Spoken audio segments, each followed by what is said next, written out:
Hey everyone, welcome to episode 6 of Developer Tea. My name is Jonathan Cottrell, and I'm your host. And today we're going to be talking about feelback versus feedback.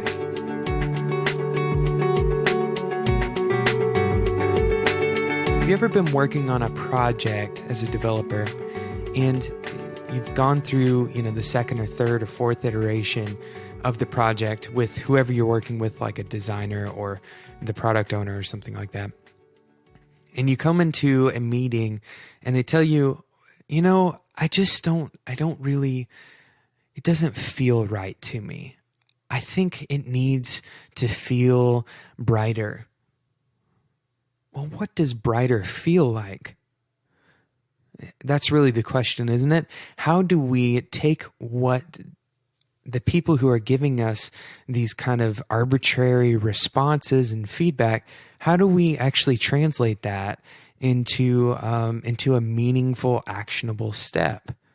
It's very difficult. This is what I like to call feelback and feedback. Feelback is when whoever's giving you the response to whatever it is that you're building starts talking about how something feels to them. And the problem is, when you start talking about feeling and when you start talking about what you think about something, those are all subjective measures of how something looks. And if you listen to this show, you know that I value subjectivity very highly. I think subjectivity is very important in our work, and especially in the work of people who are doing what you would consider the artistic side, the people who are in charge of creating the voice for a particular product. And so we shouldn't throw away feelback. Even though it seems like feelback is kind of useless to us, we shouldn't throw it away, because ultimately there's something important in that subjective feelback that they're providing us that we need to pay attention to. So how do we respond to feelback? Well, being a really good developer requires that you know how to move from feelback towards actionable feedback. And this is a collaborative process. So you're talking to your designer and they say, well, I think this needs to feel brighter.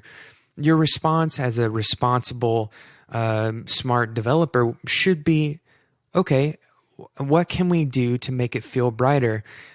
Should we look at other examples of things that you think feel bright and then compare them to what we have, and then maybe make some changes to make it a little bit more like those things? Or should we use some basic psychology and take the term bright and try to find some colors that are associated with the emotion of happiness or of brightness? So there's a lot of techniques for working through this together with your designer or product owner or whatever. But ultimately, they need to know the difference between feelback and feedback as well. And they need to feel secure that you as a developer, a good developer, you recognize the value of their subjective feelback.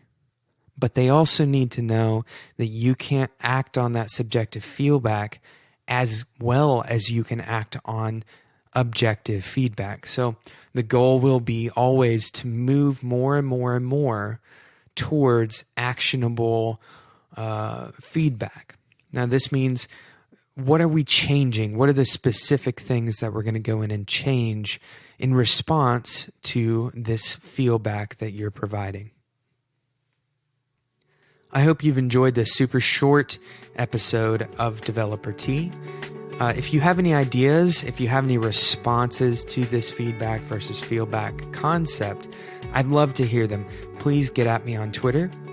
My Twitter username is @DeveloperT, or you can email me at developerT@gmail.com. Until next time, enjoy your tea.